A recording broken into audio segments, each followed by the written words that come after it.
المشي إلى الصلاة إنها عبادة عظيمة.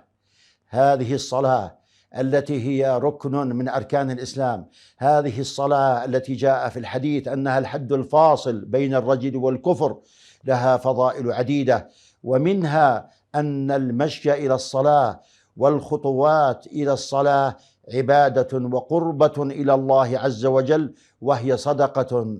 وما من خطوة يخطوها المصلي في طريقه إلا كان له بكل خطوة رفع لدرجاته وحط عن سيئاته. لذا جاءت الأحاديث الكثيرة في فضيلة التبكير إلى المسجد والخطو إليه، وعلينا أن نحرص على ذلك وأن نجتهد لما في ذلك من الأجر العظيم لهذه العبادة التي إذا حرص الإنسان عليها كان من القانتين. وقد قال الله سبحانه: وأقيموا الصلاة وآتوا الزكاة واركعوا مع الراكعين. فحري بنا بالمحافظة على هذه الصلاة العظيمة والحرص على أدائها جماعة كما أمر الله في كتابه وكما أرشد إليها نبينا صلى الله عليه وسلم.